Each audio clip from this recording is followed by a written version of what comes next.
Ahorites, dale. Entonces, doy pie a las...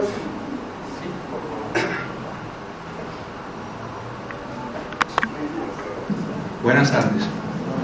Bueno, parece que el monitor no está muy bien. Permítame un segundo.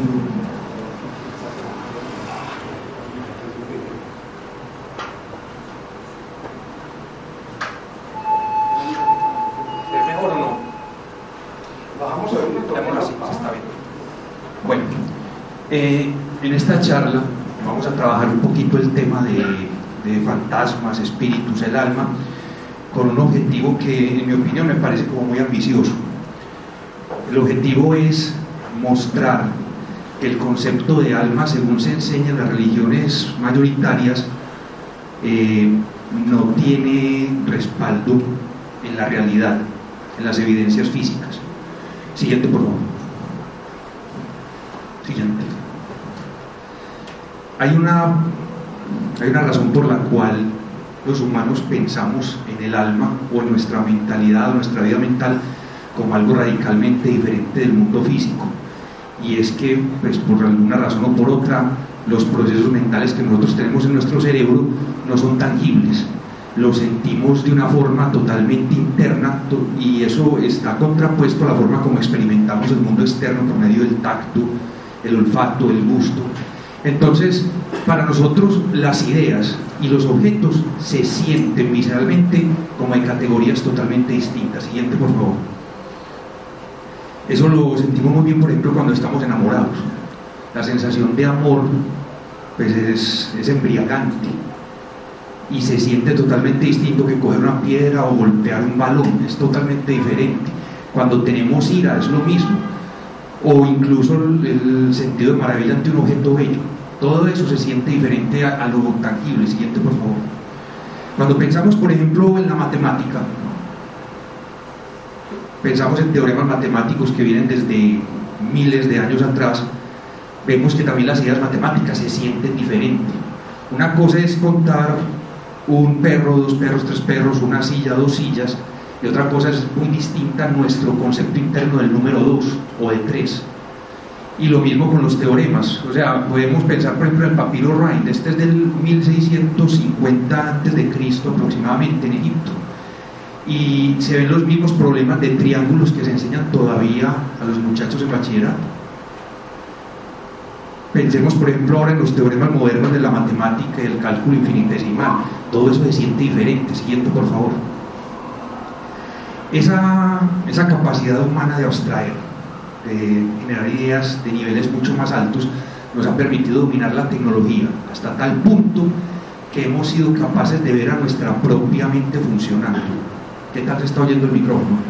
Bien. Sí.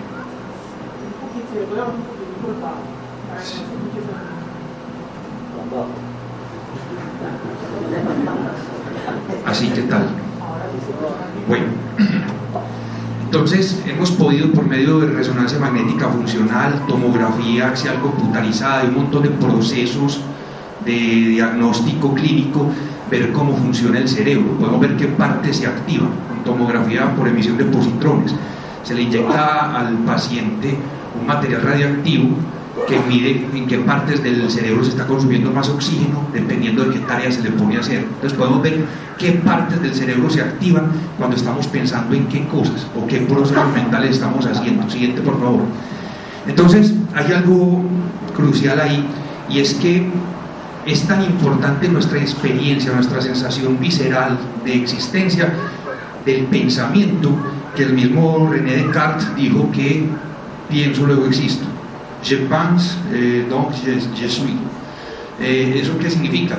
Que el solo hecho de estar pensando nos demuestra que existimos. Entonces, nuestros procesos mentales se sienten y son tan importantes que les damos primacía incluso sobre lo material. Siguiente, por favor.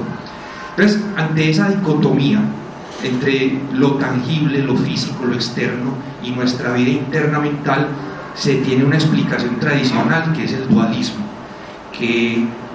Siguiente, por favor. Que nosotros somos como, nuestro cuerpo es como un vehículo, pero que en realidad lo esencial de nosotros, nuestra mente, es algo inmaterial, es como un piloto que está dentro de nuestro cuerpo, y ese piloto es el que nos maneja, el que siente y se comunica con el mundo externo por medio del cuerpo. Esa es la idea de alma, lo que subyace al alma. Siguiente, por favor. Entonces, si uno mira, por ejemplo, la definición de alma en textos de teología o de religión, tienen básicamente estos conceptos comunes. El alma es un principio interno, obviamente, último, por el cual pensamos, sentimos, tenemos voluntad, o sea, queremos cosas, y que anima nuestros cuerpos. De hecho, la palabra alma viene en latín anima, que significa animal o moverse, animarse, o sea, está relacionada totalmente con los procesos de animar un cuerpo. Siguiente, por favor. Cuando examinamos más a fondo esa definición, que es casi estándar en todas las religiones occidentales y algunas orientales, vemos entonces que el alma tiene una peculiaridad, es única. Para cada persona hay una sola alma, es personal, ¿cierto? El alma no es un objeto inerte, es un ser que piensa, es indivisible. En la visión cristiana, por ejemplo, en la visión islámica, usted no puede partir un alma en dos, eso sería la cosa más absurda del mundo. Tampoco se puede fusionar, usted no puede mezclar dos almas y crear un alma nueva. Es consciente, es la que nos da el pensamiento racional, es inteligente, es sensible, o sea, el alma siente las cosas a través del cuerpo según ese modelo. Es volitiva, o sea que nosotros deseamos cosas porque ese principio último que tenemos en nuestro interior desea las cosas por nosotros. Esa es la esencia, somos el alma, y anima el cuerpo. Cuando el alma se va del cuerpo, el cuerpo muere, es la visión religiosa. Hay dos ideas que no son generales, en algunas religiones no se dan. Por ejemplo, en la mayoría de los cristianismos o en el Islam, el alma es indestructible, o sea, el alma muere, el alma se mantiene después de la muerte, y el alma es simple, no tiene partes, no tiene estructura. Todo eso es lo que se puede deducir de la visión religiosa del alma. Siguiente, por favor. ¿Qué más podemos decir del alma?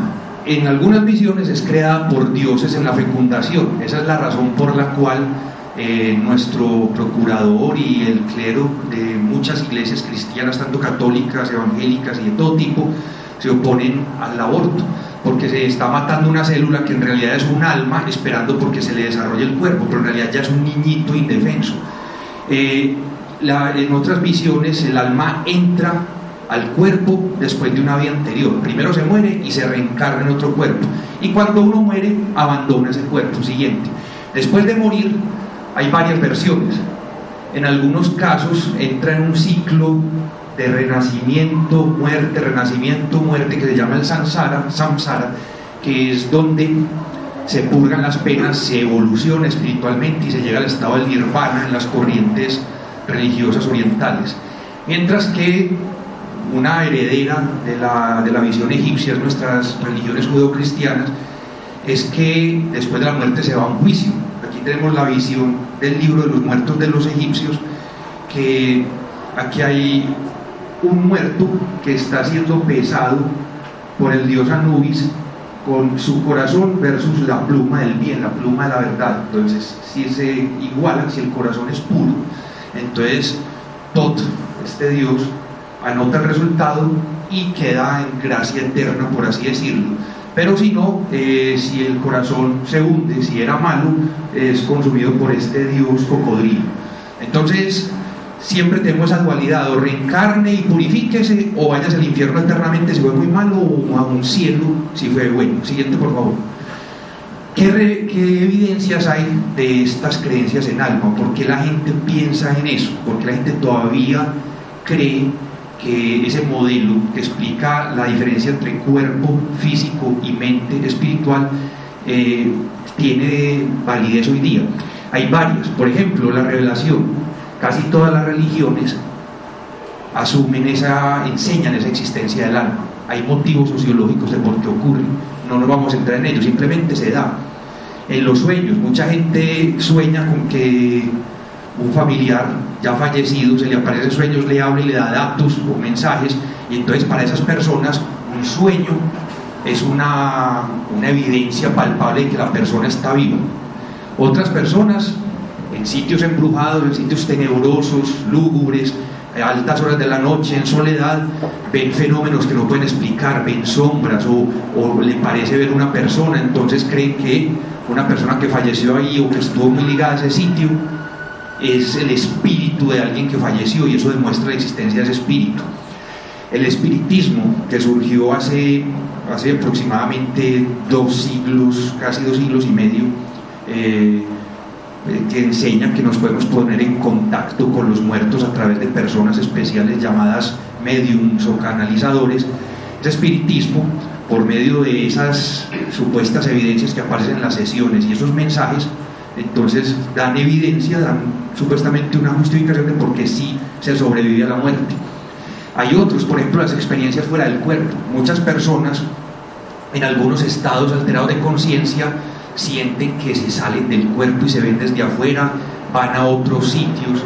De hecho, cuando yo era adolescente yo creía que podía hacer eso, creía que podía hacer viajes astrales. Entonces, como uno se ve a sí mismo por fuera del cuerpo, uno cree que el alma o el espíritu puede salir del cuerpo. Y también hay leyendas y anécdotas de todo tipo, historias de fantasmas, leyendas urbanas y muchos otros tipos de cuentos de ese estilo. Siguiente, por favor. Entonces, empezando por ejemplo por la revelación, ¿qué podemos decir de las evidencias basadas en la revelación? Siguiente, por favor. Las revelaciones religiosas tienen un problema gravísimo. Cuando uno piensa en el libro sagrado del Islam, o sea, el Corán, y piensa en las enseñanzas de la Biblia, uno encuentra incompatibilidades brutales, totalmente diferentes. Sin embargo, ambas afirman haber sido dictadas por un Dios todopoderoso que se preocupa por la humanidad. Entonces, por ejemplo, en el Islam Jesús era un profeta, un humano normal, no era Dios. En el cristianismo, Jesús no solo es hijo de Dios, sino que es Dios. Para los musulmanes decir que Jesús es Dios da condenación. Para los cristianos decir que Jesús no es Dios da condenación. Y ambos dicen que Dios reveló ese conocimiento. Entonces, obviamente, hay incompatibilidades que hacen dudar de las religiones. Pues uno dice, ¿cómo pueden estar todas contrapuestas entre sí y tener realmente algo de verdad? Hay cosas peores. Cuando se mira la religión y se contrapone con la ciencia, usualmente hay incompatibilidades. ¿Cuánto tiempo se creyó que la Tierra era el centro del universo porque así aparecía en los escritos religiosos? O que la Tierra era plana.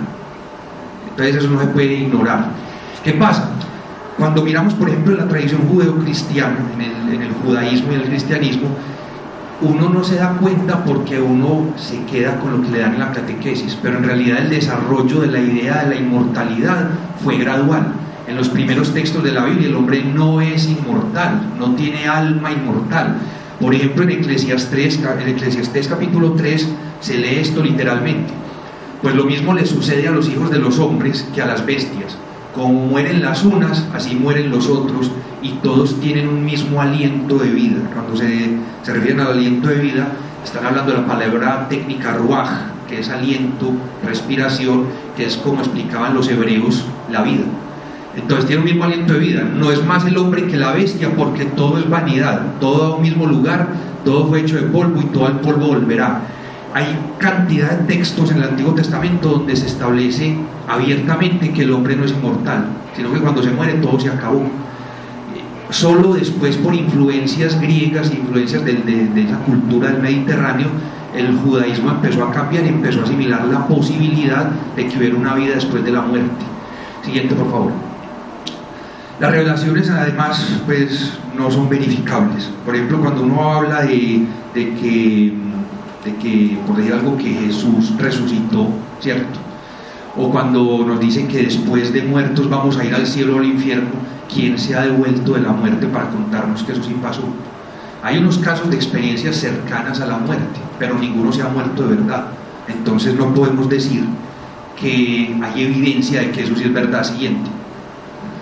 Los siguientes tipos de evidencia son los relatos de la persona que soñando escucha un mensaje o habla con un fallecido que le da un mensaje importante. Siguiente, por favor. Entonces, ¿qué pasa con estas evidencias de mensajes en los sueños? Lo primero es que eso es un proceso onírico. Cuando uno sueña con un familiar muerto, eso es un sueño, no es un familiar que se le está apareciendo a uno en vida. Le pueden dar mensajes triviales. estoy muy bien, te perdono por tal cosa. Todos son esas situaciones que en vida me generaron conflictos con esas personas, que me pueden hacer dar culpabilidad ya que mi persona amada no está. Entonces tengo un sueño tranquilizante donde esa persona que ya no está me perdona, pero son mensajes que en realidad son triviales. Anterior, por favor. No, a la flecha arriba.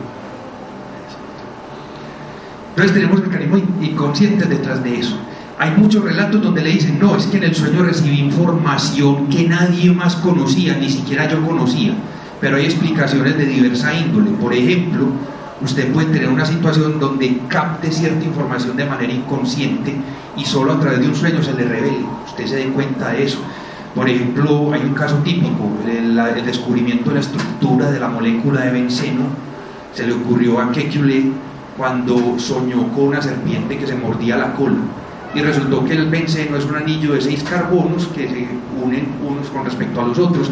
A él se le ocurrió esa idea en un sueño, pero obviamente eso no fue inspiración pues de ningún muerto ni nada por el estilo. Siguiente, por favor. Sí. De antemano les ofrezco disculpas porque la calidad de la imagen aquí no va a ser la suficiente para ver algunos efectos. Entonces después, cuando tengamos el video grabado, lo van a ver más nítido en internet, en el computador. Bueno, los relatos sobre fantasmas. Las evidencias de fantasmas también suelen ser evidencias muy, como dijéramos, anecdóticas. Hay un aspecto tremendo que nosotros, cuando estamos en un sitio que nos da miedo, olvidamos. Y es que mientras más miedo y más adrenalina tenemos, menos fiables son nuestros sentidos. Nuestros sentidos son tan fiables, tan poco fiables, tan llenos de errores, que hay situaciones como la siguiente. No sé si alcanzan a ver el efecto. Aquí no se alcanza a ver bien, qué pesado. Pero el efecto es que cuando se mira esto en un monitor que tiene bien calibrado los 3 canales de colores, se empiezan a ver esos objetos rotando. Aquí no se puede ver, infortunadamente. Siguiente. Anterior también. En este también. Más o menos se ve, pero no se ve lo suficientemente bien. Infortunadamente pues es la infraestructura. Siguiente, por favor. Este también, cuando uno lo mira en la pantalla del computador, posteriormente van a ver que se siente, ondula, o sea, uno lo ve y se ve mover, y uno hace lo que quiera, pone la mano y lo ve quieto, la quita y se ve ondulando. Siguiente, por favor. Esta también, de nuevo, lamento mucho. Perdón.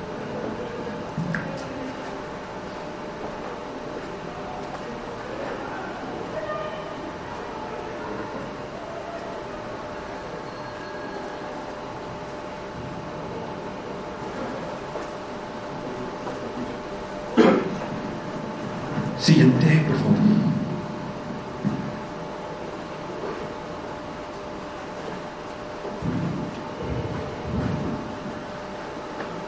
¿Eso qué significa? Que tenemos problemas en nuestro sistema perceptual. O sea, nuestro sistema perceptual comete errores, incluso viendo objetos a plena luz. Eso es lo que se llama ilusiones ópticas.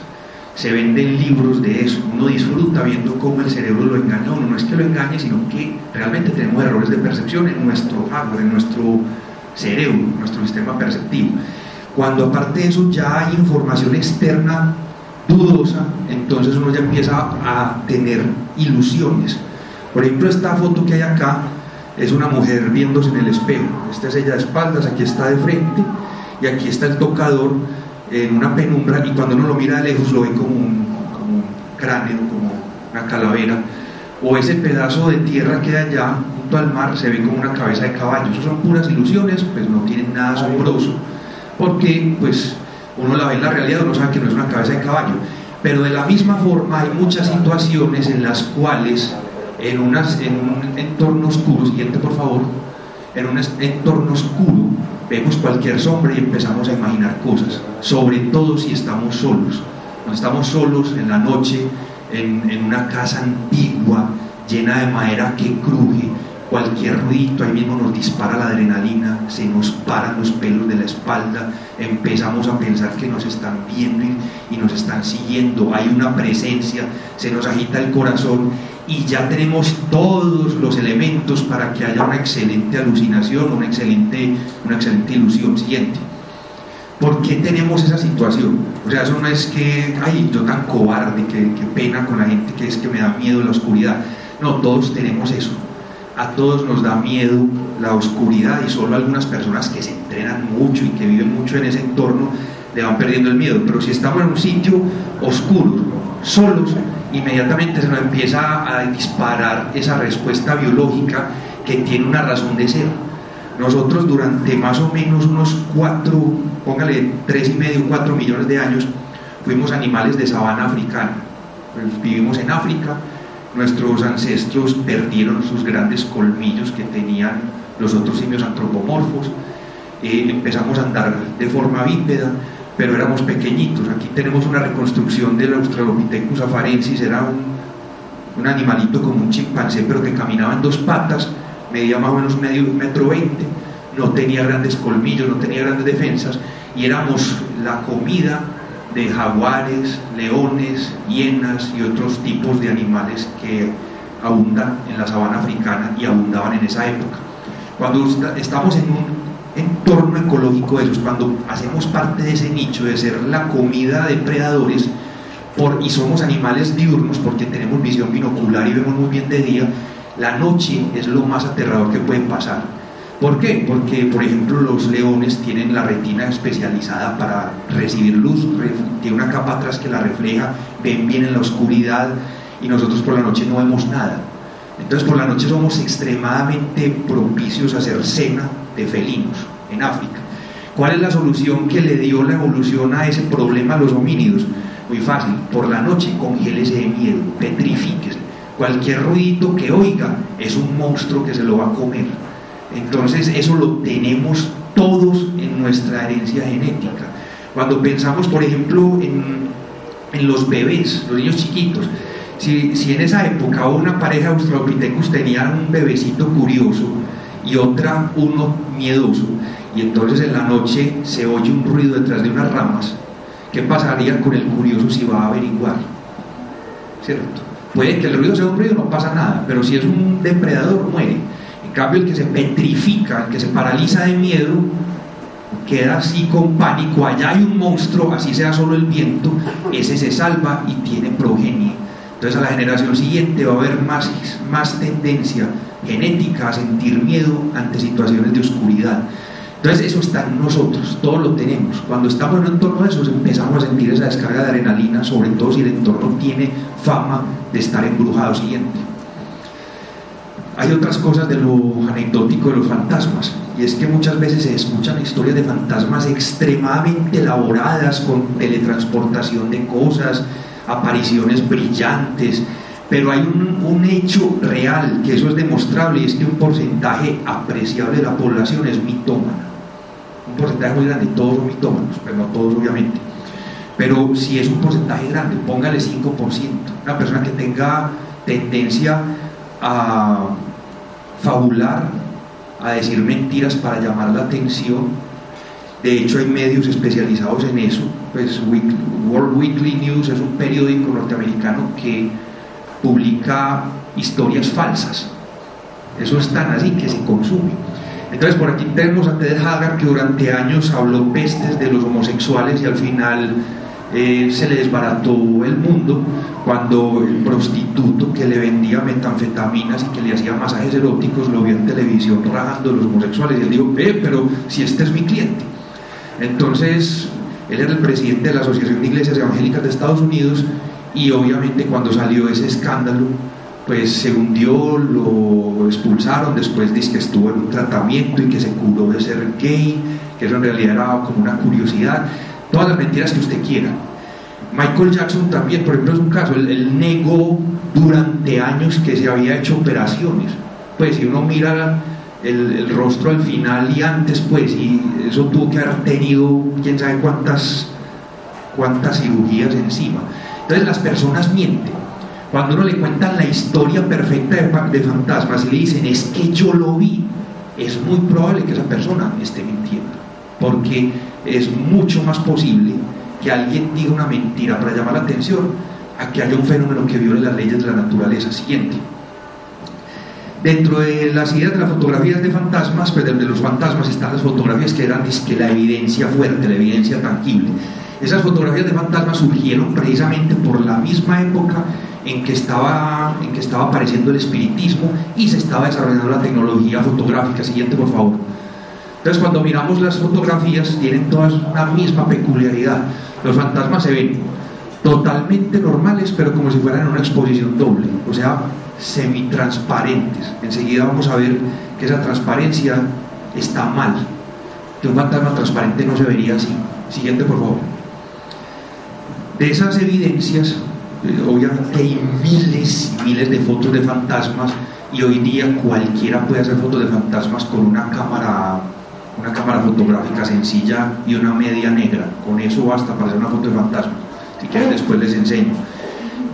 Lo importante es que en otras épocas era un poco menos fácil, en la época de la película, y tal vez la fotografía de fantasma más auténtica o la más famosa que se ha hecho es la dama marrón de Raynham Hall, que es esa mansión que ocurrió más o menos en los años 30 del siglo pasado. Habían unos periodistas, unos reporteros de una revista que se llamaba Country Life, una revista de Inglaterra, y pues algo así como vida campirana, vida campestre, y entonces iban a tomarle fotos a esa mansión que se sabía que era encantada, embrujada, y que entonces uno de ellos habían acomodado los flashes, ya tenían todos para tomar esa foto, unas escaleras, una foto bastante poco artística, y entonces tenían todo listo cuando uno de ellos vio que salía como un vapor del piso y se materializó en una mujer.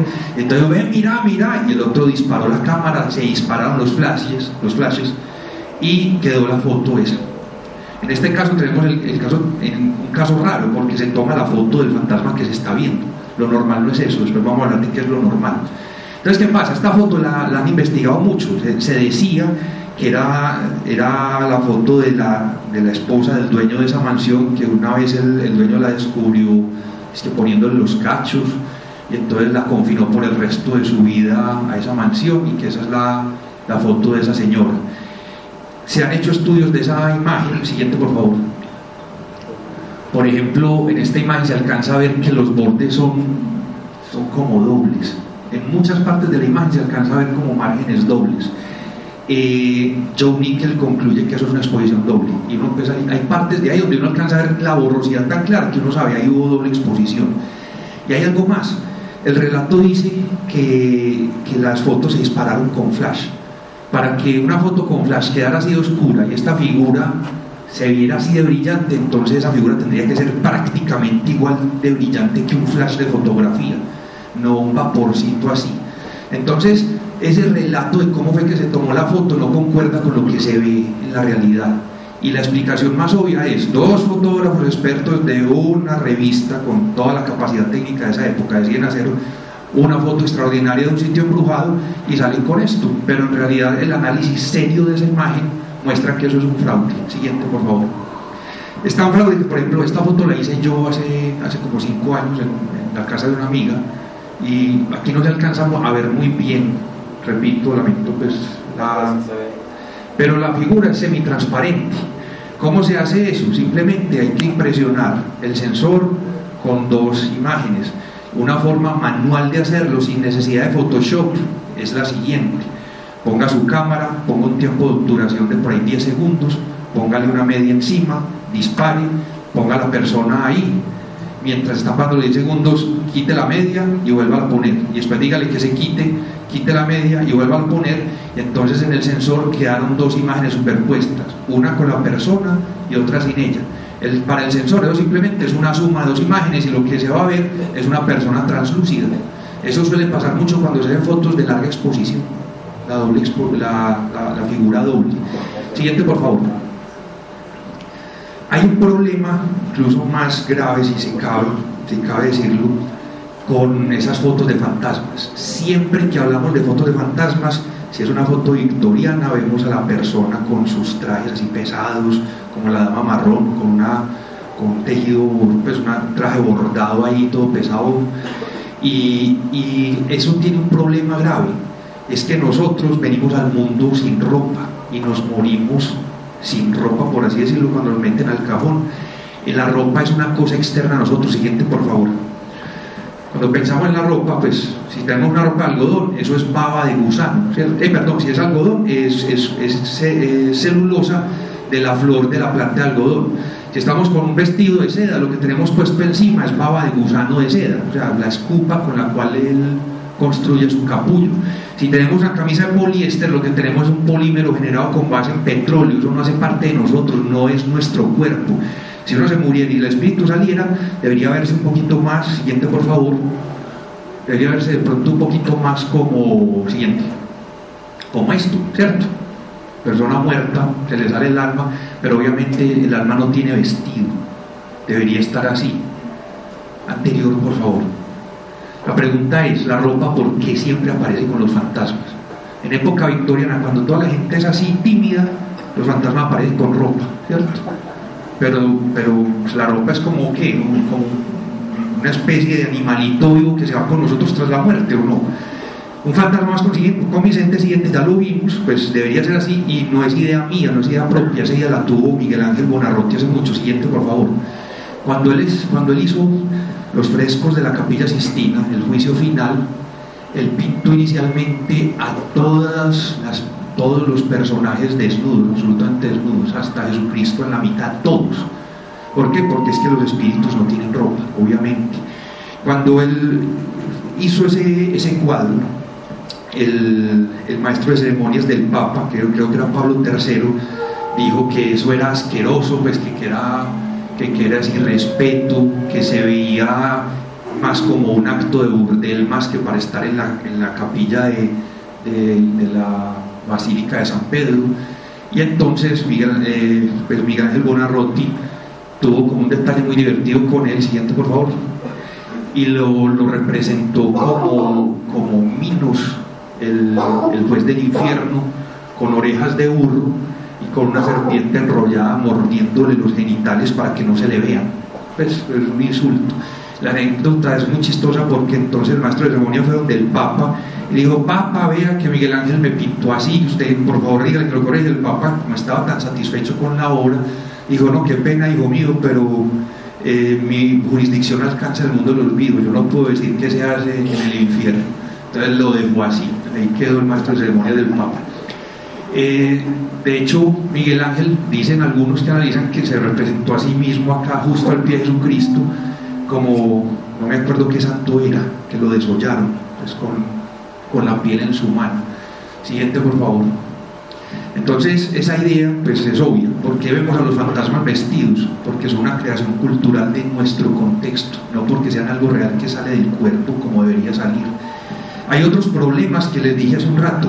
Las fotos de fantasmas muestran a alguien como translúcido, pero la translucidez no debería ser así. Si un cuerpo tiene una parte trasera y una parte delantera, y yo soy transparente, se deberían ver los detalles de mi parte trasera. Por ejemplo, si yo fuera un fantasma translúcido, se debería poder ver la estructura del bolsillo, pues si tengo ropa muerto, la estructura del bolsillo, la correa por detrás.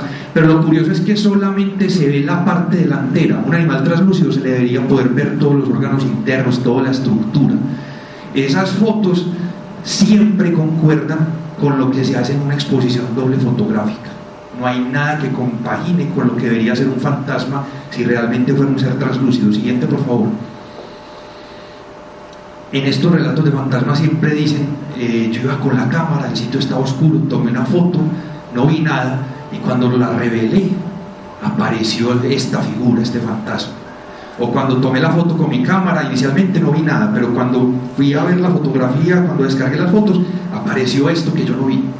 Siempre es así. El ojo humano no lo ve, el sensor fotográfico o la película fotográfica sí la ve.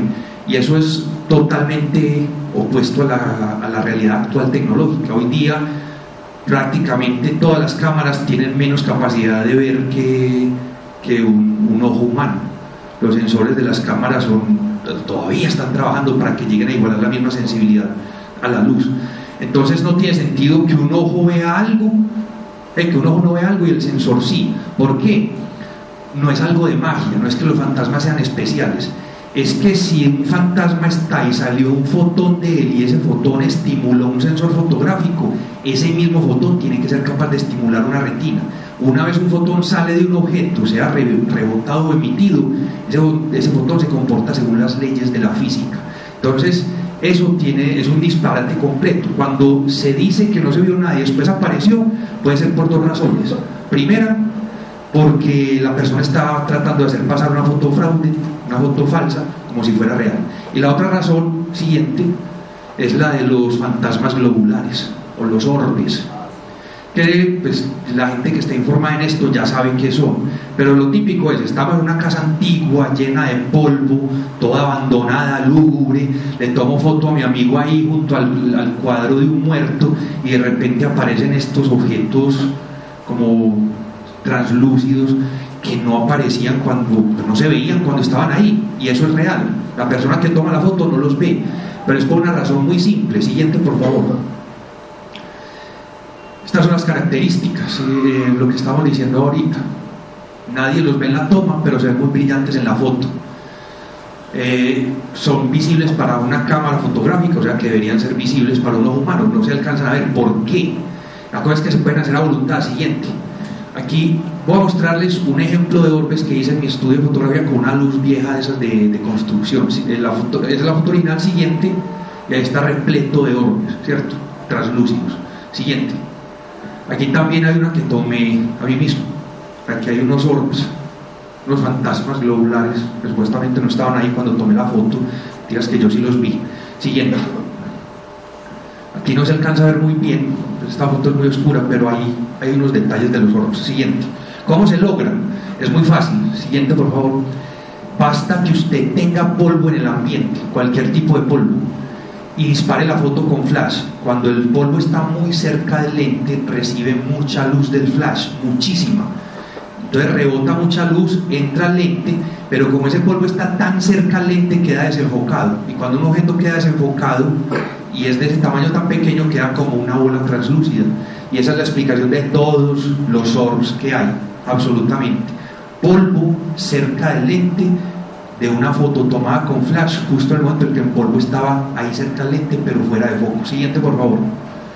Hay otras fotos de fantasmas que vienen de la época del espiritismo, pues, y eso nos mete en el tema del espiritismo, que son como más impactantes. Vean esas manos que salen de esas fotografías de la época victoriana cuando se hacían sesiones a oscuras.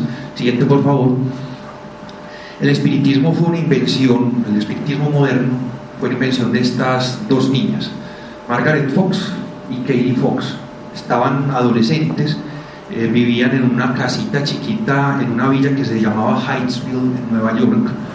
Y entonces abajo estaba como la casa, la cocina, todo eso, y ellos dormían en la parte de arriba, 2 niveles, dormían en la misma pieza papá, mamá y niñas. Y entonces estas niñas empezaban primero a jugar con una manzana que la tenían amarrada a una pita y la tenían por detrás de la cama. Entonces ellas movían la pita, la manzana golpeaba el piso y entonces se oía raro y se veía misterioso. Y después una de ellas descubrió una habilidad, no sé si alcance a oír esto, vamos a ver.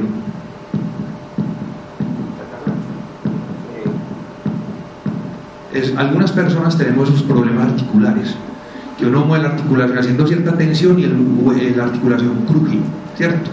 Estas niñas tenían la peculiaridad en el dedo gordo del pie. Entonces ellas lo que hacían era que pegaban el dedo gordo del pie a la cama, a la madera, la parte de la madera, lo tronaban y la madera resonaba. Entonces empezaban a hacer el juego y que hoy vamos a preguntarle a Pezuña Partida que si puede decir nuestra edad. Pezuña Partida es un nombre para decir el cabrón, el diablo.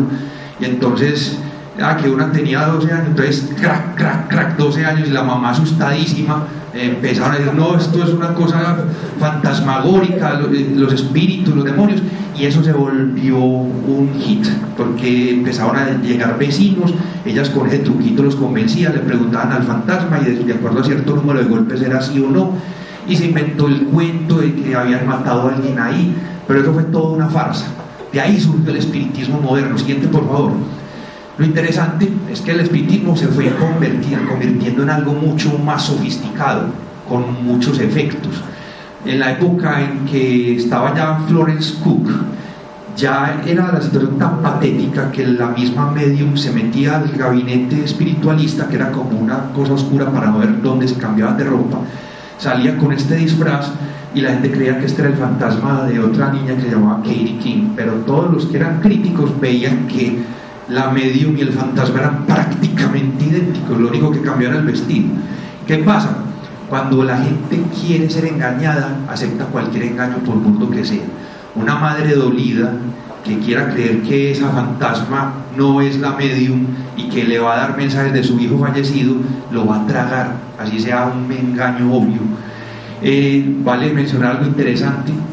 Florence Cook la respaldó el físico Sir William Crookes, creo que se llamaba, el de los rayos X, el que trabajó con tubos de vacío, rayos catódicos. Pero los que han investigado el tema a fondo parece que descubrieron que Crookes y Florence Cook fueron amantes durante cierto tiempo, y eso explica lo chambón de los estudios que hizo Crookes con varios medios espiritistas. Siguiente, por favor. Hay algo más dañino para el espiritismo, y es que en 1888 en la Academia de Música de Nueva York, Margaret Fox confesó que todo había sido un fraude. Esta es la confesión que ella firmó: soy la viuda del Dr. Kane, el explorador del Ártico, era una persona famosa, y les digo ahora, pues conservo su amada memoria y le llamaría a mi lado si fuera posible, que sé que no es cierto que los muertos regresen a esta vida. Lo he intentado de todas las maneras posibles y sé que no se puede hacer. La fundadora del espiritismo moderno, confesando que lo que hizo durante décadas fue un fraude. Siguiente, por favor. Hay unos problemas con el espiritismo. En esa época se hablaba de fenómenos extraños, mesas voladoras, gente que levitaba y todo eso, pero siempre se hacía a oscuras. En el momento en que se inventó la fotografía infrarroja, todo empezó a cambiar y esos fenómenos empezaron a desaparecer, curiosamente, cuando ya se puede tomar fotos en la oscuridad. En esa época decían que la razón para tomar las fotos en la oscuridad era que porque la luz le hacía daño al ectoplasma de los fantasmas, que el medium podía morir si se encendía una luz, pero era la disculpa más patética del mundo para poder hacer fraude. Las fotos de fantasmas, las fotos espiritistas eran pues realmente ridículas. Esto es lo que hacía una exposición doble, siempre eran con máscaras, fotos de fallecidos que le podían conseguir y hacían las placas. Se podría hacer una charla entera solo sobre el espiritismo, pero vemos los resultados de las fotos. El que crea que eso es una evidencia de que realmente hay fantasmas, en particular este recorte de hostia ladeado de cara, pues yo creo que le hace falta como un poquito entender el método científico. Siguiente, por favor. Houdini, el gran mago, el escapista, él fue un acérrimo perseguidor de los medios, los aborrecía porque sabía que todos eran fraudulentos. A todos los que estudió, los desenmascaró, y él era experto en ese tema por la familia. Entonces, ¿qué pasa? Si uno compara las fotos que se hacían en esa época de apariciones fantasmales, que se ven totalmente planas, casi que como un recorte dibujado, y las fotos fantasmales que hacía Harry Houdini hablando con Abraham Lincoln ya asesinado, se ve que incluso desde esa época los métodos de los mediums eran bastante burdos. Siguiente, por favor. Hay algo más patético ahora en el espiritismo, que son los mensajes. Ahí tenemos la que fue tal vez hasta hace unos años la medium más famosa de Estados Unidos. Se llama Sylvia Browne. Sylvia Browne tenía un programa donde hablaba con los muertos y le decía a sus familiares mensajes, y en uno de esos programas esta señora le preguntó que si tenía mensajes de su ser amado, de su novio.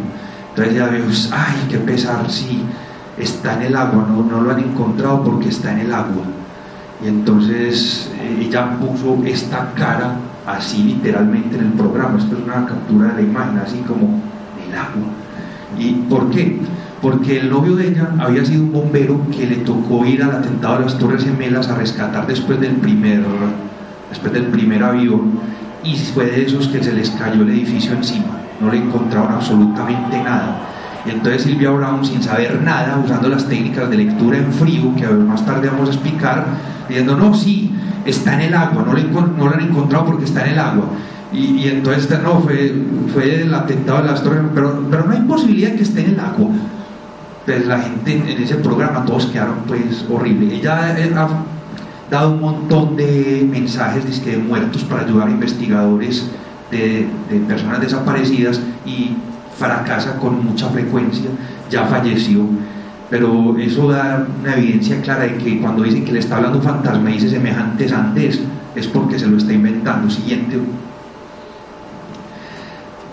Los mensajes suelen ser muy ambiguos. Estoy recibiendo un nombre de alguien que empieza por M, o cuando usted ya está haciéndolo con un público de este tamaño, pueden decir, aquí hay alguien con una familiar que se llama María y que tiene un problema. Yo sé que más de uno de acá tiene alguien que es familiar que se llama María. Falta que uno levante la mano y ya me voy con eso. Entonces, los mensajes también son, como estábamos diciendo ahorita, mensajes muy triviales. Tu padre te manda a decir que te perdona, que quieres que hagas las paces con tu madre y que siempre te protegerá. ¡Oh, qué maravilla! ¿Eso qué prueba de la existencia de la vida después de la muerte? Simplemente lo que quiere oír la persona que está consultando. O sea, la pregunta es, ¿los espíritus se vuelven tontos con la muerte o se vuelven impotentes con el avance tecnológico? ¿Por qué pasa eso? Hay gente que dice que es el espíritu de Shakespeare, canalizado a través de un medio, y empiezan a escribir resmas y resmas de obras de Shakespeare. Y un experto en Shakespeare dice que es esta basura, eso es una imitación burda. Entonces la pregunta es, ¿por qué se vuelven tontos los espíritus después de la muerte? Siguiente, por favor. Hay unos mensajes que sí son muy impresionantes, que la gente los puede impactar cuando va donde un brujo. De hecho, las técnicas de los brujos son tan sofisticadas que darían para otra charla también entera. Entonces, ¿cuáles son los mensajes? Esos mensajes donde te dicen cosas que vos crees que nadie más sabe, o que te han visto, pues que no lo has visto nunca, vas donde el brujo, no lo has visto nunca, y te dice todo de vos, y salís de ahí convencido de que te leyó mágicamente. Hay varias técnicas, una que se llama lectura en caliente, pero les voy a mencionar primero la lectura en frío. ¿Qué consiste la lectura en frío?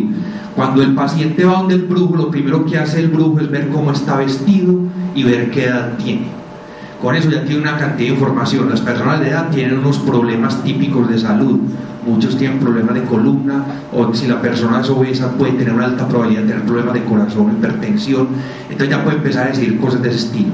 Cuando llega una persona donde un brujo y está vestida con un traje ejecutivo de alto costo, es obviamente que ya se sabe a qué mundo pertenece. Y el médico ya puede decir, usted tiene preocupaciones en su trabajo, usted tiene responsabilidades muy altas, claro, pues obviamente. Entonces pueden empezar a inferir sobre eso. Apariencia corporal, los gestos, la forma de hablar, le dice a uno algo. ¿Qué más, parce? Ya saben más o menos en qué contexto está. Buenos días, señor, ¿cómo se encuentra usted? Ya saben, con eso usted ya sabe qué tipo de problemas tiene uno, qué tipo de problemas tiene el otro. La edad, y lo que es más chistoso, la pesca de datos. Ellos sugieren algo, no lo afirman, y si acierta la persona, si ve, yo le dije que tal cosa, y empiezan a sacar más. Siguiente, por favor. Vean un ejemplo de lectura en frío. Esta lectura en frío la hizo un divulgador ateo de las primeras épocas de internet, que se llamaba Reginald Findlay, que él durante cierta época fue medium telefónico, o sea, fue psíquico telefónico. Llegó, le dieron el entrenamiento para ser psíquico telefónico en 2 horas y empezó a ser psíquico. Entonces estaba con un paciente por teléfono, porque cobraban como $10 por minuto de tener a la persona enganchada en el teléfono. Entonces empecé la consultante, mi novio y yo vamos a estar juntos. ¿Qué piensa el psíquico? Es obvio que hay un problema. Una novia que esté feliz con su novio no va a decir, ay, mi novio y yo vamos a seguir. Esa pregunta es de alguien que ya tiene problemas. Entonces dice el psíquico, siento aguas turbulentas más adelante, escucho discusiones. ¿Qué está diciendo? Lo que ya captó porque la consultante le dijo.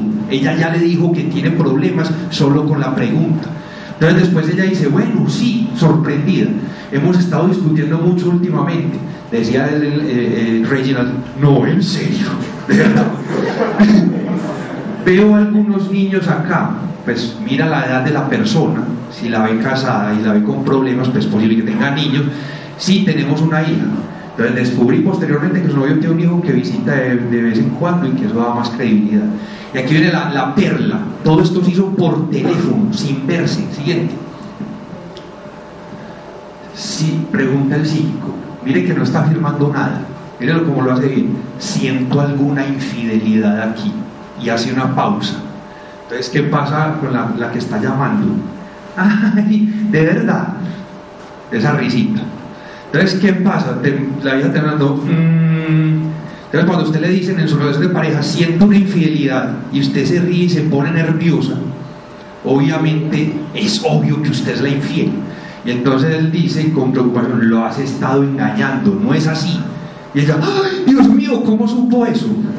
Comentario de Reginald Finlay, literalmente: no lo sabía, idiota, tú me lo acabas de decir. 1 hora completa la tuvo a $4.99 el minuto, o sea, $5 el minuto, la tuvo 1 hora después de eso. Mire que ni siquiera vio a la persona en vivo, solo hablando fue capaz de hacerle creer que le sabían sobrenaturalmente la vida. Cuando la persona está en vivo es mucho más fácil. Siguiente, por favor. Ya hay otro método que es la lectura en caliente. La lectura en caliente es cuando el medium tiene un cliente que es importante porque es de plata, y entonces vale la pena invertir en investigador privado, en chuzarle la casa con micrófonos, en hacerse amigo de la empleada del servicio y pagarle plata para que le cuente chismes, y llegar con la típica expresión de: no, yo tengo un mensaje para usted, no le voy a cobrar nada. Claro, no le va a cobrar nada cuando él lo diga, después es cuando lo convenza que le va a sacar todo.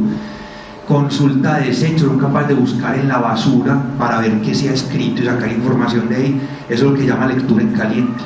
Cuando ya llega el cliente, ya tienen toda la información que quieren porque han indagado previamente y el cliente no tiene ni idea. El cliente llega a la consulta y dice: yo nunca lo había visto y me dijo todo. Claro, si usted es de plata y amerita ser investigado, amerita invertir 500.000 pesos porque después le van a sacar 40 millones, se lo van a hacer. Siguiente, por favor. La técnica de mediunidad más patética, que da más grima, es la del escopetazo al público, que es la que usa John Edwards, Jane Van Praagh y otros mediums de esos de programas pendejos de televisión, de canales de esos superficiales. Tienen 60, 70 miembros y hacen la pregunta: aquí hay alguien cuya madre falleció recientemente, o alguien acá tiene un familiar que empieza por P, cosas de estilo. Ven que alguien responde y empiezan a sacarle por medio de lectura en frío, y a veces lectura en caliente, porque a veces les pasan antes de entrar al programa unas tarjeticas para que digan alguna información de ellos, y en internet ya todo está disponible. Usted tenga el nombre de internet, tenga un dato de una persona, usted puede saberle la vida en Facebook y en lo que sea. Siguiente, por favor.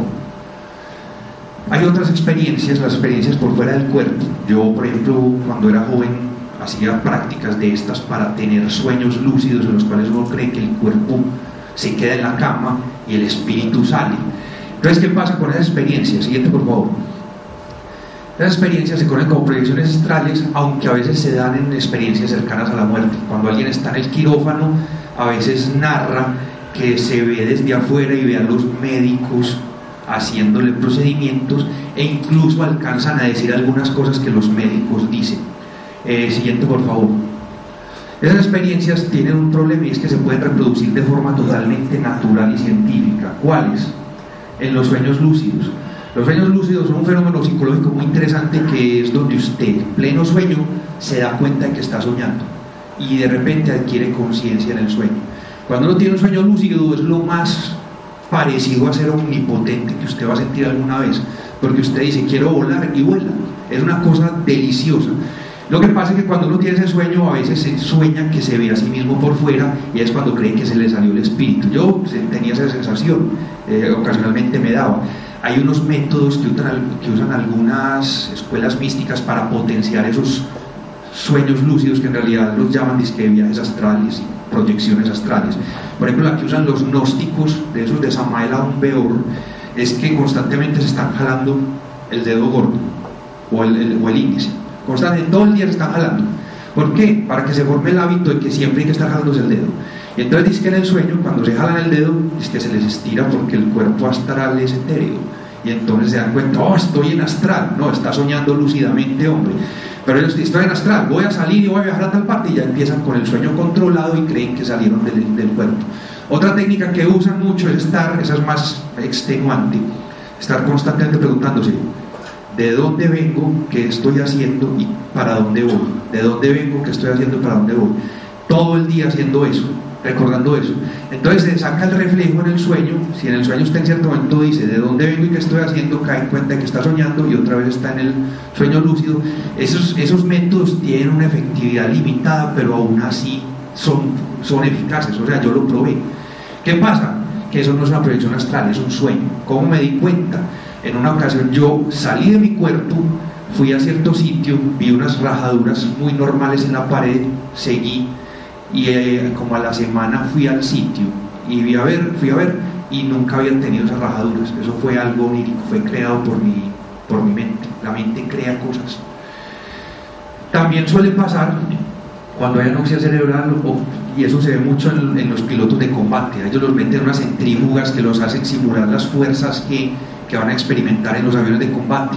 Entonces la sangre baja del cerebro hacia la parte inferior del cuerpo, se desmayan, y muchos narran que cuando salen de la centrífuga y van por el corredor, de repente se ven a sí mismos adelante caminando, se ven fuera del cuerpo. Esas experiencias también son frecuentes.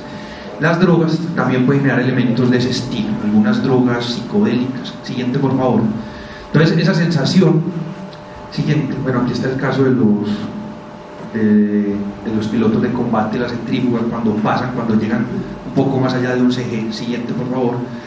Los problemas con esto es que se han tratado de hacer experimentos donde ponen en un quirófano unas imágenes o unas palabras o una información alta, de tal forma que el paciente siendo operado no la pueda ver, pero que si alguien sale del cuerpo y flota lo pueda ver, y nunca se ha encontrado un caso donde realmente el paciente que afirma haber salido del cuerpo haya mencionado lo que estaba fuera del alcance visual de los que están abajo.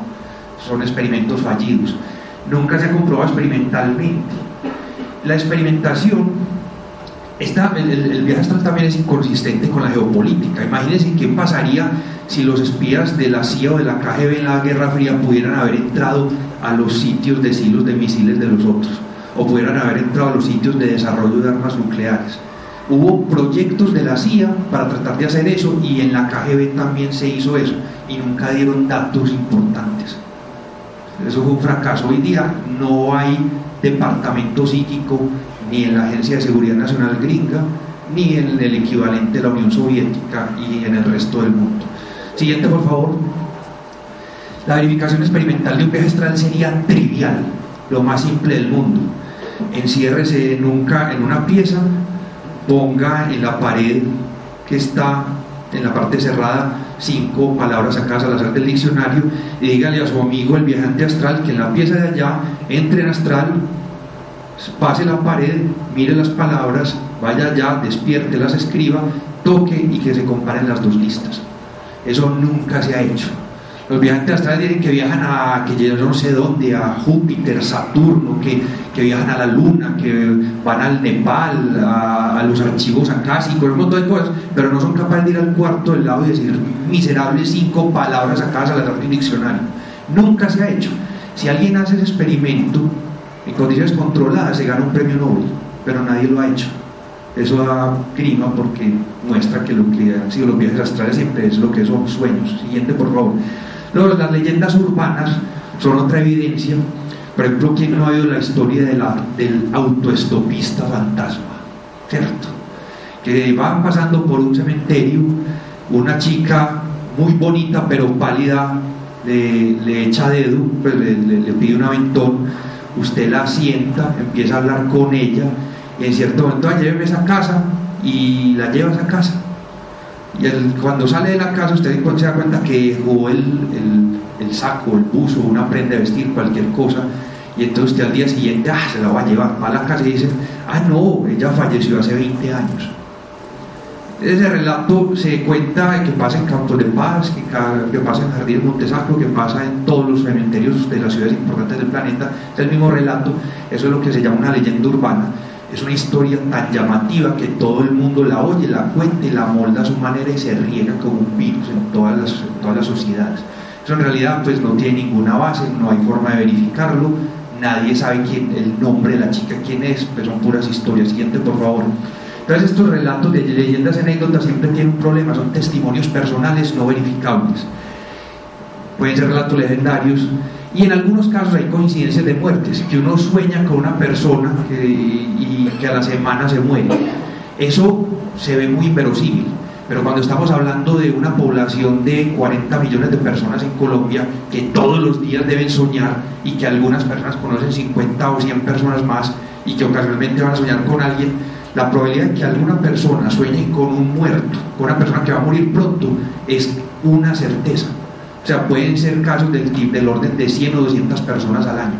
Entonces, con 200 personas al año que le pase esa casualidad, usted puede llenar todos los libros fantásticos que quiera. Siguiente, por favor. Otros problemas con esas leyendas, ya los dijimos, la percepción humana es falible, usted puede ver cosas que no están ahí. La gente es mentirosa, sobre todo cuando quiere llamar la atención. El humor negro casi me daña la vida a mí. Casi. Yo en este momento podría no estar aquí, sino que podría estar ordenado sacerdote dando misa, porque una vez, cuando yo estaba niño, me dejaron por primera vez solo mis acudientes y yo me puse a jugar, cuando de repente, en cierto momento, me cayó una camisa en la cara y yo, vale mencionar, las dos casas estaban conectadas, la mía y la de mis primos, ya les dije la solución. Entonces me puse a jugar y al rato, entonces yo fui a ver y yo, no hay nadie, yo estoy solo en la casa, qué miedo. Entonces no, pongamos la música, pongamos el radio para disiparme, sigamos jugando. Cuando al rato me levé y ¡pum! Pantaloncillo en la cara y yo vuelvo y salgo a mirar, nadie. Yo, ay Dios mío, poltergeist. Yo en esa época consumía toda la información sobre poltergeist, fantasmas, chocarreros y toda esa basura. Y yo, ya está, no, aquí me van a matar, qué horror. Me va a poseer el demonio, en plena época del exorcista 1. Y entonces, en la última situación, yo me puse ahí a oír música, muerto del frío, sudando frío, y yo, voy a volver a mirar. Cuando miro, veo por allá en la esquina a mi primo, así sacando de la ropa sucia, algo me ve y sale corriendo muerto de la risa. La cosa es, preguntémonos qué hubiera pasado si yo no hubiera descubierto a mi primo. O sea, si yo no hubiera descubierto a mi primo, yo hasta el día de hoy diría que los poltergeists existen. ¿Por qué? Porque los viví. Y la cosa es que en muchos casos puede pasar eso. Lo que es una broma se vuelve una realidad para la vida de alguien y le cambia por completo la existencia. Eso pasa, la gente dice mentiras y tiene humor muy negro.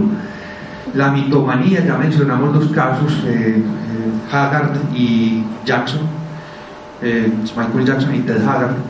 Los medios comerciales son felices poniendo historias falsas porque eso vende. Entonces usted va a encontrar libros y libros que cuentan casos de la vida real que en realidad no son de la vida real. Y puede ser que alguien los narre como si fuera la vida real, pero que es un mentiroso que está contando su cuento. Siguiente, por favor. ¿Qué pasa con lo opuesto? Ya hemos hablado de las evidencias a favor de lo espiritual, pero la idea de la charla es el punto de vista de la ciencia. ¿Qué dice la ciencia respecto del alma, del espíritu, de la posibilidad de que existan realmente ese ente adentro de nosotros que nos da esas peculiaridades? Siguiente, por favor. Recordemos, la hipótesis del alma dice que es la base de la vida mental, es la fuente de la vida mental y la inteligencia, es individual, no es fusionable ni partible, creada por las divinidades de forma sobrenatural, puede existir sin el cuerpo, trasciende a la muerte. Siguiente, por favor. La ciencia dice lo contrario. Vamos a ver por qué. La vida mental es la actividad del cerebro. La sentimos distinta porque eso es lo que somos. Nosotros somos nuestra mente. Hoy día están hablando por ahí de que un trasplante de cabeza, eso no sería un trasplante de cabeza ni de cuerpo, eso sería un cambio de cerebro de un cuerpo a otro. La persona queda en el cerebro. Sin cerebro no hay persona, es lo que dice la ciencia. Vamos a ver enseguida por qué. No puede existir información sin un sustrato material. Siguiente, por favor. ¿Qué evidencias tenemos para decir que eso es cierto? Lo primero es que las capacidades intelectuales de los seres vivos varían gradualmente con el nivel de evolución biológica.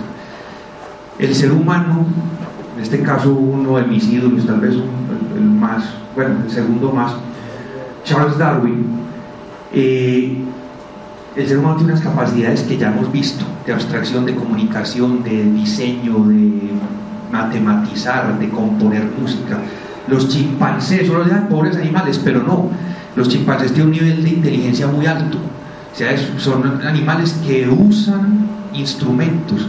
son capaces de reconocerse frente al espejo, o sea, son capaces de tener una conciencia de sí mismos. Hace poco se descubrió que unas chimpancés hembras fabrican lanzas para cazar, o sea, eso es tecnología que hace 3 millones de años los Homo erectus también teníamos. Pueden aprender palabras de lenguaje de signos y comunicar sus deseos, tienen teoría de la mente, o sea, un chimpancé es capaz de saber qué sabe otra persona o qué sabe otro chimpancé. O sea, tiene un nivel de complejidad suficientemente alto para que venga alguien y que diga que es que este tiene alma, que le da esas capacidades y este no. En realidad esto es gradual.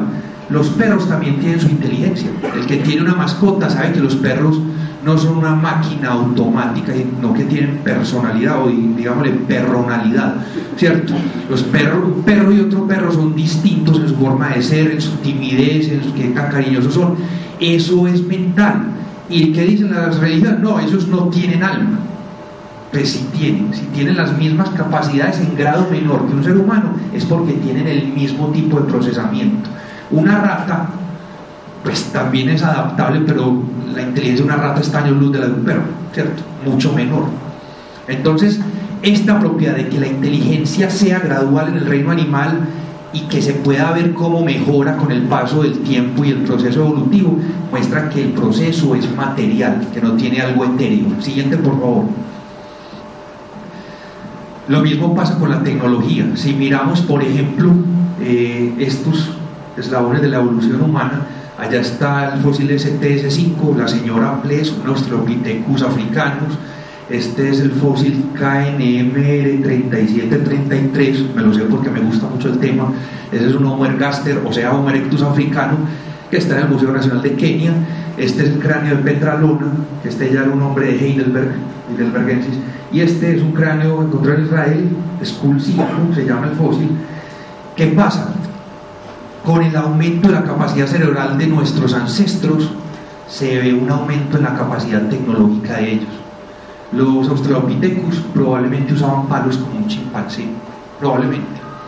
El Homo ergaster usaba lanzas y usaba herramientas líticas. Él era capaz de partir una piedra con otra y usarla como rascador o como un instrumento para cortar piel y rascar comida de los animales que cazaba. Este ya tenía vestuario, tenía puntas de flecha, lanzas con punta de piedra. Las puntas de piedra eran extremadamente sofisticadas, y el hombre moderno, pues ni hablar. Entonces, que en nuestro proceso evolutivo pase lo mismo que en el proceso del que hablamos antes, de los animales al hombre, o las escalas animales y la capacidad de pensar dependiendo del nivel neuronal, de la capacidad de encefalización. Eso muestra que el proceso, otra vez, es físico. O sea, la mente es un subproducto de algo físico, no es algo etéreo. Siguiente, por favor. Hay otras evidencias. Por ejemplo, si usted en el alma le dice, no, es que el alma es indivisible, una por cada persona. Y hoy día, pues no se ha hecho público todavía porque nadie quiere ser el primero que lo haga, pero se pueden clonar humanos muy fácil. ¿Cómo? Aquí hay un proceso para clonar un humano viejo en una célula nueva, pero hay una forma muy fácil de clonar humanos idénticos, generar humanos idénticos.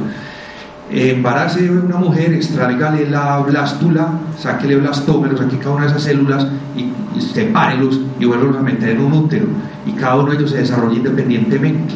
O sea, cada célula de un blastómero tiene la potencialidad de crear un ser humano completo. O sea que, si aquí hay, por decir algo, un culto religioso que dice que ese cigoto es un ser único e indivisible, y usted en realidad lo puede licuar, sacar cada célula por aparte, y de ahí le salen 5 niñitos, o 10, o 16. Entonces, ¿qué pasó con el alma? ¿Se partió en 16 pedazos el alma? ¿O será que cada vez que un experimentador saca una célula de una blástula, Dios, uy, me crearon otro humano, metamos otra alma? Eso es como muy poco convincente realmente. Siguiente, por favor. Aquí tenemos el ejemplo. Según esto, si los deja pegados, es un alma, y si los separa, serían 16 o 32 o 64. Realmente eso muestra el absurdo de la idea, pues, de que una célula sea un ser pensante. Sí, exacto, era una mórula, ¿cierto? Cuando tiene forma de morita. Más evidencias. Pues sigamos con la idea de que el alma es única, indivisible e infusionable. Es muy triste, pero es algo que no se sabe. De todos los cigotos, o sea, de óvulos fecundados, aproximadamente un 60 y algo por ciento terminan o abortados espontáneamente o no alcanzan ni siquiera a implantarse en el endometrio y terminan en la toalla higiénica.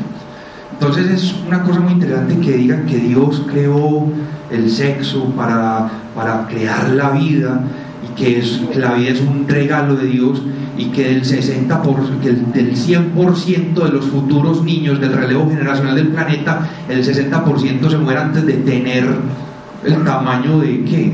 De un nemátodo, pues de un gusano microscópico. Es una cosa increíble. Y cuando le dicen a uno los Provida, campaña para salvar cigotos que van a ser expulsados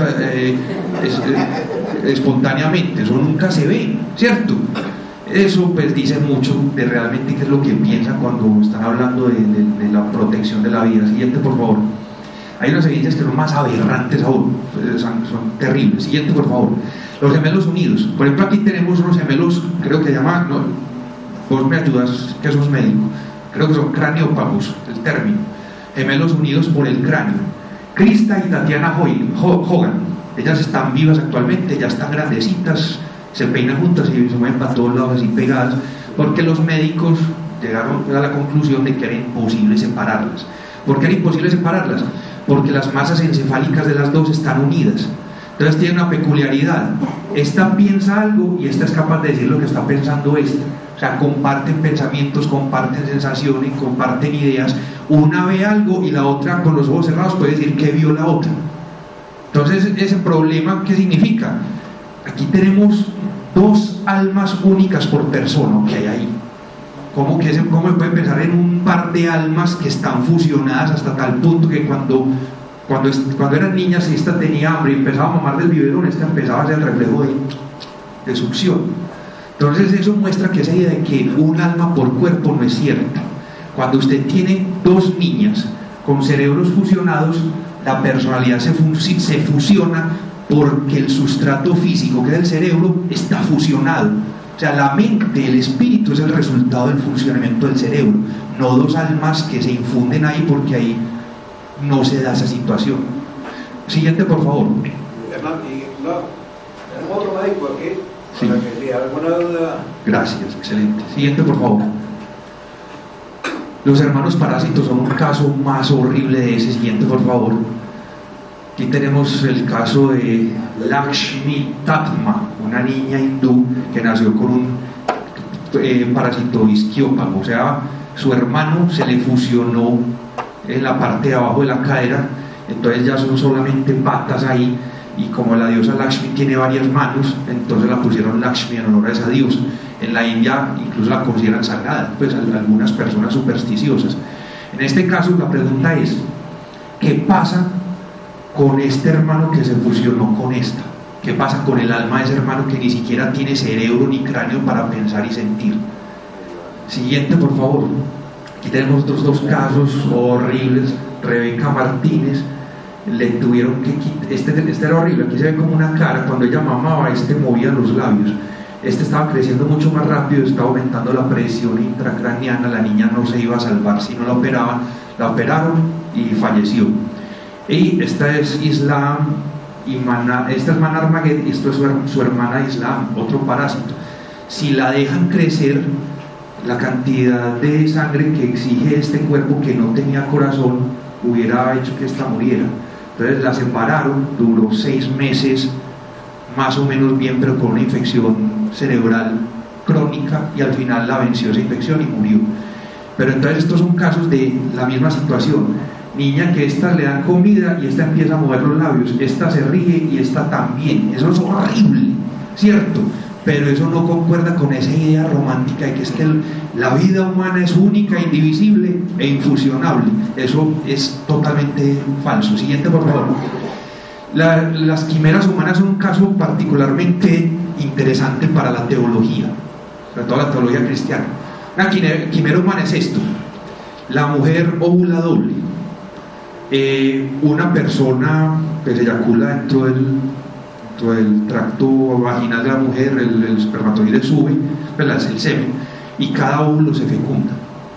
Y por ciertos procesos de esos extraños de la gestación, que eso es una receta de cocina muy extraña, se terminan fusionando los dos embriones.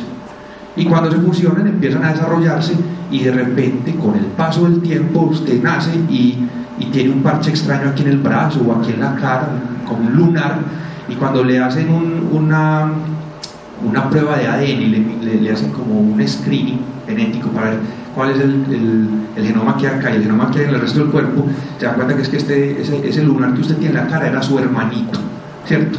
Nunca murió, se fusionó a usted y ahí quedó.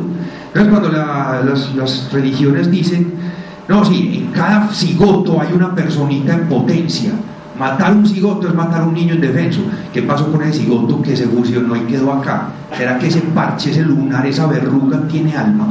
Porque nunca murió. Supuestamente el alma sale cuando se muere el cuerpo. Si el lunar nunca se murió y quedó ahí, eso es un lunar con alma, es una personita que está esperando redención. Eso obviamente vuelve y no concuerda con la realidad de lo que es el mundo físico y el mundo médico y obstétrico. El fetus infectum, y lo voy a comentar, es horrible, pues cuando un feto se desarrolla dentro del cuerpo de otro y al final queda como un tumor humano. Siguiente. Hay más evidencias de que nosotros no somos un ente espiritual prístino, indestructible, manejando un cuerpo que se puede caer, un cuerpo dañable. La evidencia más clara, todos los que hemos tomado más de una botella de licor solos, la sabemos. Cuando usted toma licor hasta el punto de la ebriedad fuerte, usted mismo se da cuenta de que no es el cuerpo el que está fallando. No es que usted está torpe con sus manos, que su cuerpo no responde, no, es su propio raciocinio el que está mal. Usted es capaz de darse cuenta de que estoy pensando ahí, elevado, o sea, su voluntad, su raciocinio, su mente, su pensamiento, lo que se supone que debería ser espiritual e intangible, es modificada por la concentración de alcohol en su sangre.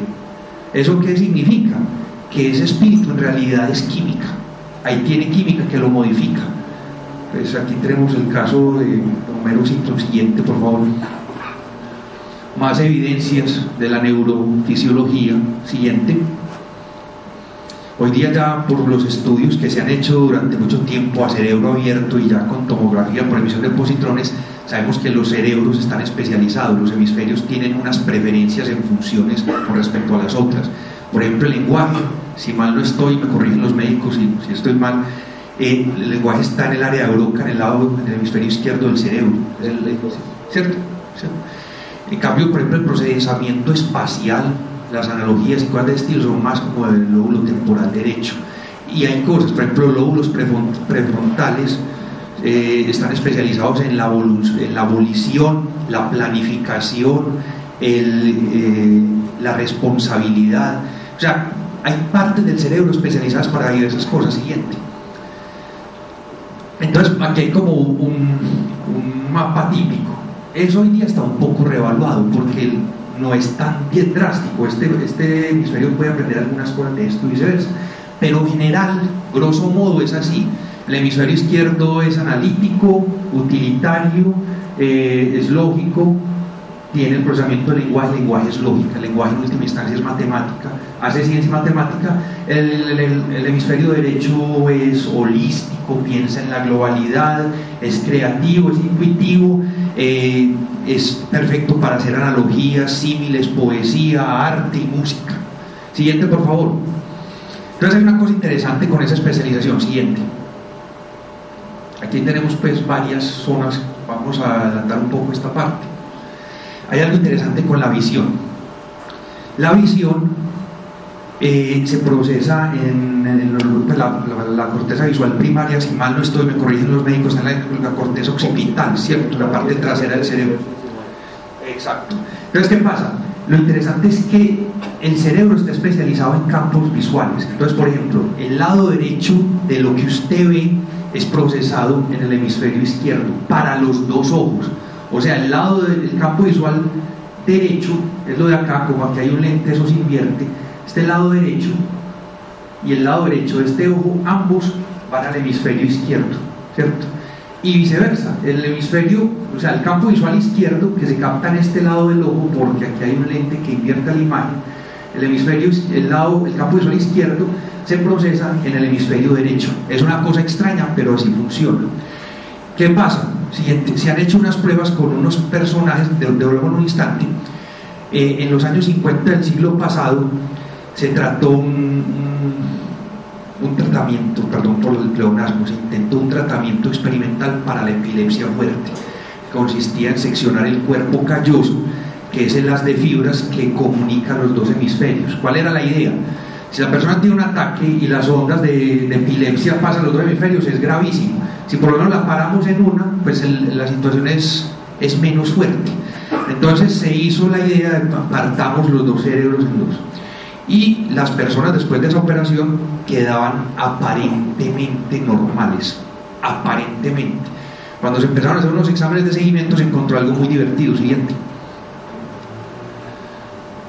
Siguiente, por favor. Bueno, me voy a adelantar un poquito a esto. Sí, vamos a adelantar un poquito. La callotomía. Vamos a avanzar otra más.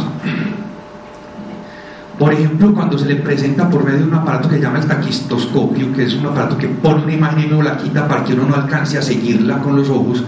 Si se le pone una imagen al hemisferio izquierdo, solamente lo captaba al lado izquierdo, perdón, lo captaba el hemisferio derecho y viceversa. Entonces, con los pacientes a los que les hicieron la callotomía, siguiente por favor, les hicieron una prueba muy chistosa que era presentar la palabra hatband en inglés. Hatband significa cinta de sombrero.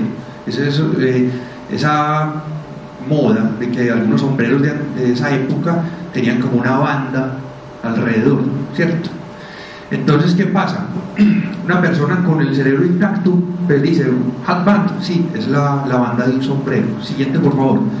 Cuando le hacían eso a una persona con el cerebro escindido, a la que le hicieron esa callotomía, entonces le decían a la persona que vio el campo visual izquierdo, dice banda en inglés, quedaba en el hemisferio izquierdo, el campo visual derecho en el hemisferio izquierdo. En el hemisferio izquierdo está también el lenguaje, ¿cierto? Entonces le preguntaban ¿qué vio? Para que solamente alcanzara a hablar el hemisferio izquierdo. Entonces la persona respondía, vi la palabra banda. ¿Y a qué banda se refiere? No sé, puede ser una banda como los Beatles, puede ser una banda de narcotraficantes o de mafiosos como los de los años 50, eso es lo que decía. Si después le decían, como el hemisferio derecho maneja la mano izquierda, le ponían un lápiz en la mano izquierda, dibuje lo que vio, siguiente, y entonces dibujaba un sombrero. Y la persona decía, ¿qué? ¿Pero por qué? Tan extraño. Una cosa muy extraña. Le ponían una idea acá, una palabra partida, este hemisferio leía la palabra banda y decía, eso es una banda, y que vio un sombrero, y los hemisferios están totalmente incomunicados. Siguiente, por favor. Vilayanur Ramachandran, que es un neurofisiólogo famoso por haber inventado un aparato para tratar los miembros fantasmas, llegó a estudiar más gente de este estilo y por medios sofisticados de indagación para que un hemisferio que no habla pueda responder, le preguntaban, ¿usted cree en Dios o no cree en Dios? Y entonces el hemisferio izquierdo, el del habla, el lógico, el racional, decía, no, yo no creo en Dios. Y el hemisferio derecho, el artístico, el holístico, el creativo, el sentimental, el amoroso y todo eso, decía, sí creo en Dios. Entonces, ¿qué pasa? Con la callotomía cerebral, usted parte a una persona en dos, de forma tan drástica que media persona cree que Dios existe y la otra media no. ¿Qué pasa cuando una persona se muere? Se va medio hemisferio, un hemisferio para el cielo y otro para el infierno. ¿Qué ocurre? ¿Qué demuestra eso en realidad? Muestra que si el cerebro produce la mente y usted parte el cerebro en dos hemisferios, entonces obviamente la mente queda separada, el alma queda partida, se cortó en dos el espíritu. Lo que dice que un tajo con un bisturí es capaz de partir en dos un alma, eso va en total contraposición con lo que creen todos los teístas de que el alma es destructible y eterna, que queda después de la muerte. Vamos a devolvernos, volvámonos un poquito más. hay unos detalles tremendos, que la cereza era la llamó Ramachandra, pero hay otros casos más interesantes. El caso de Henry Gustav Moleson, que le hicieron una cirugía en la que se afectó la amígdala, que es una estructura del cerebro que es crucial en la formación de recuerdos. Después de la operación quedó con memoria anterógrada, con amnesia anterógrada, o sea, era incapaz de generar nuevos recuerdos. Entonces, ¿qué pasa con una persona?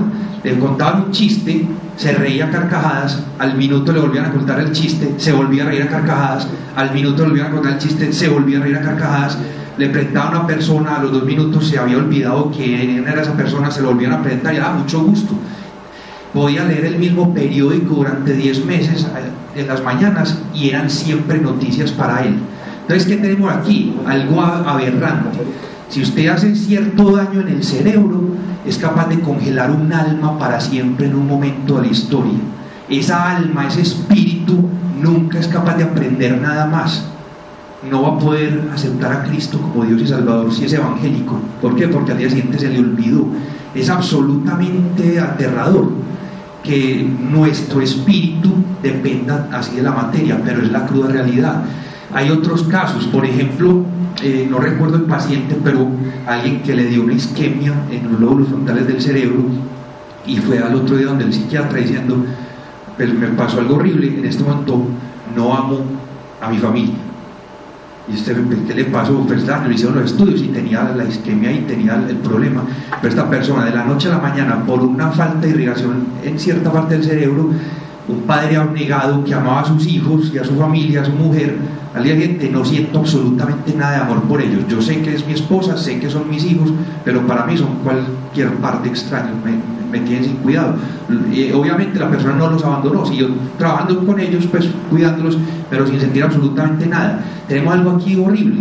Un daño por irrigación en el cerebro es capaz de matar la capacidad del amor de la persona. Cuando a uno le dicen que el espíritu, que Cristo es amor, que Dios es amor, que los humanos somos lo más maravillosos porque sentimos el amor, si un daño en el cerebro es capaz de castrarle por completo la capacidad de sentir amor a alguien, ¿qué se puede decir del alma de esa persona?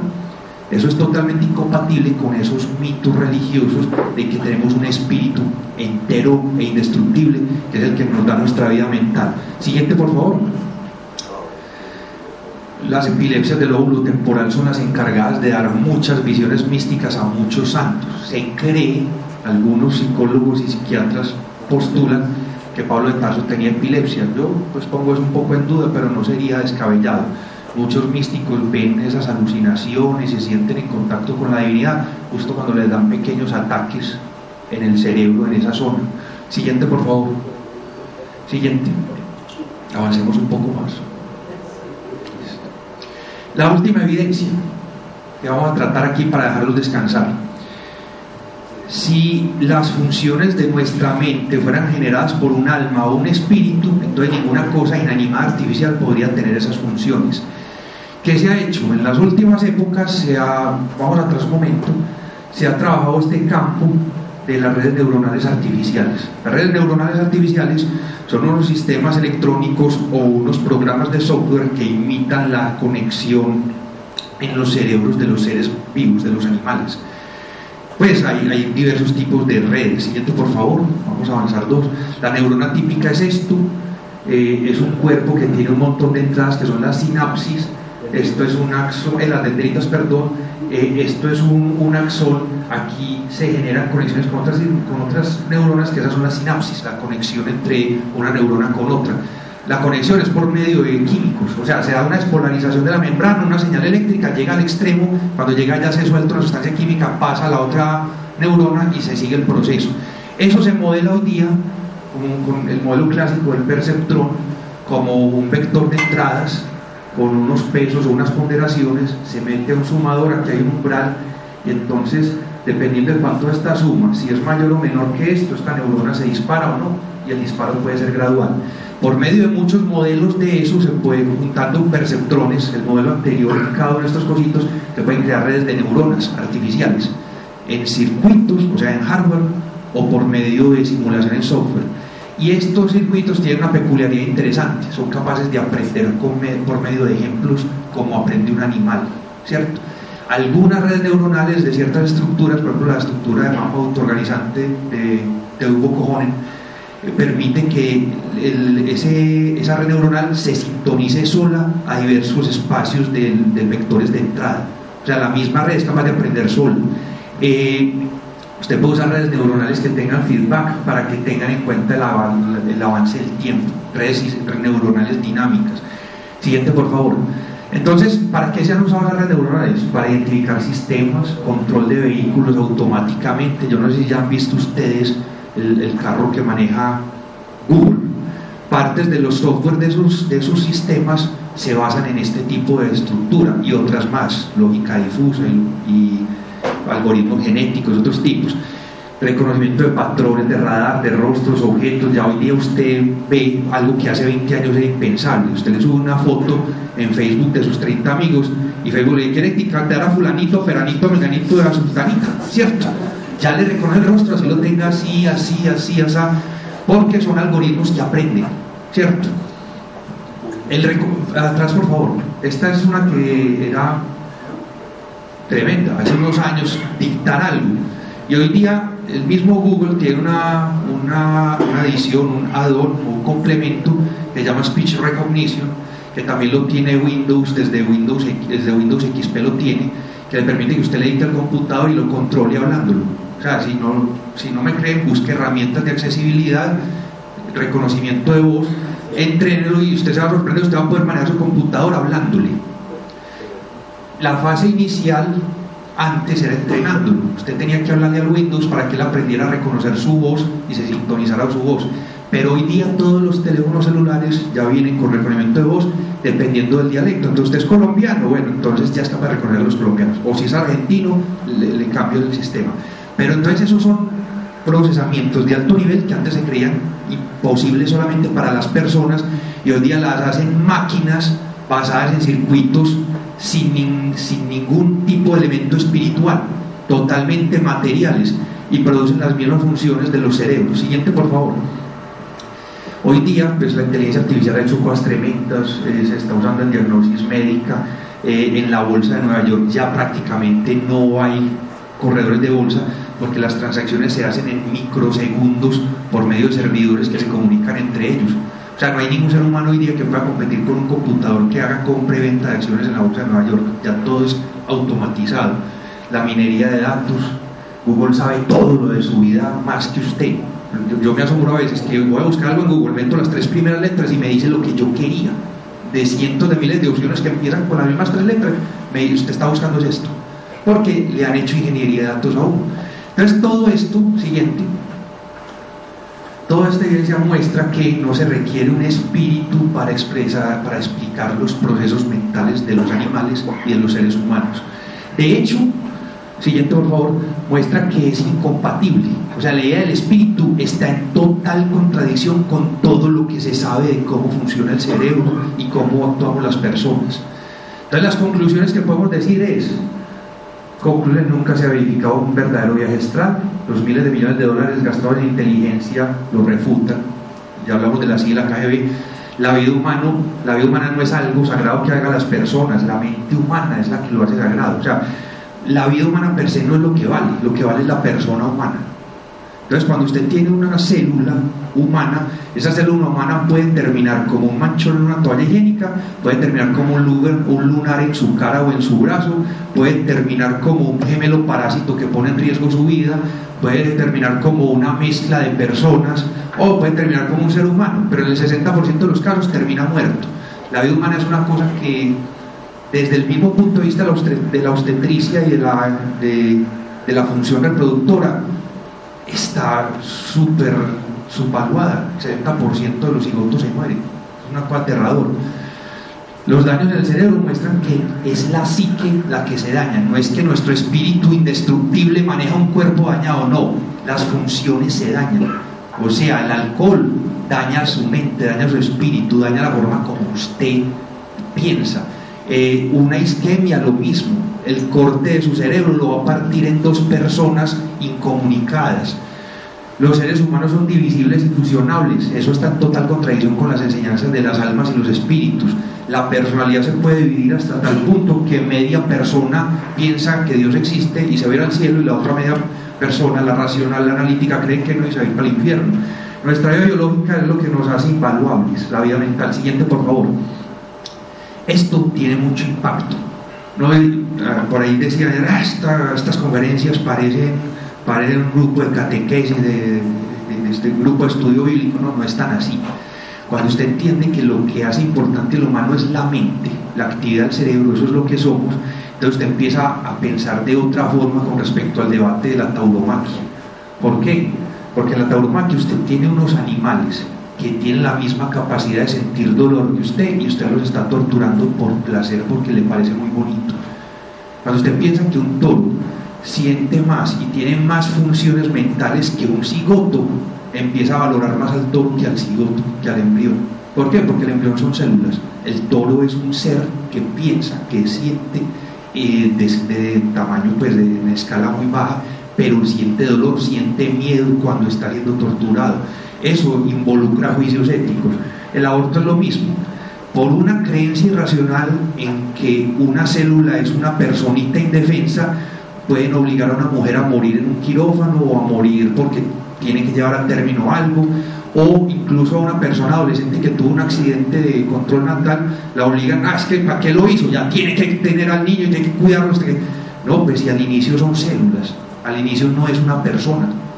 Entonces, ¿qué pasa? Por eso es que casi todos los humanistas y racionalistas, por ejemplo Carl Sagan, empezando por él, decía, hay que buscar un nivel en ese debate de la protección a la vida. ¿Qué tiene sentido? Pues antes de los 3 o 4 primeros meses de gestación, que no hay actividad cerebral característica humana, pues eso es una cosa humana, es una vida humana que es una cosa humana, porque no es una persona. Cuando ya empiece a haber reactividad, sensaciones, cosas de estilo, ya podríamos decir que eso ya es una persona formándose, y podríamos... Esa es por lo menos la postura que usa Carl Sagan en su libro Miles de Millones. En la guerra pasa lo mismo. ¿Qué pasa? El Estado Islámico, vayan, maten infieles, que si los matan mueren como mártires y se van para el cielo, y usted es capaz de coger y ponerse un cinturón de C4 y volar a 10, 20 judíos o 30 cristianos matándose porque se va para el cielo. Cuando uno entiende que es que la vida es la única oportunidad de existir que tenemos, eso cambia totalmente la perspectiva.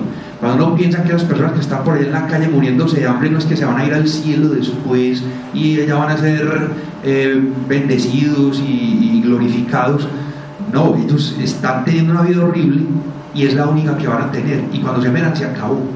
Entonces eso inmediatamente cambia la forma de ver la realidad si una persona es creyente. Cuando uno entiende esto, la desvalorización religiosa, sacrifíquese, no, pues, asuma su tristeza, quédese así, resígnese, no, busque su felicidad, búsquela, obviamente no pasando por encima de la felicidad de los otros, porque los otros tienen el mismo valor que usted.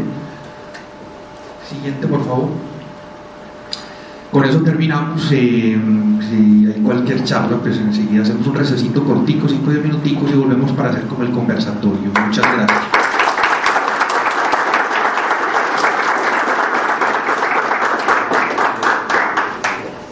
Como le decía el profesor, los alumnos no se alejen mucho porque en 5 minutos les quiero aclarar que pues el recito nos lo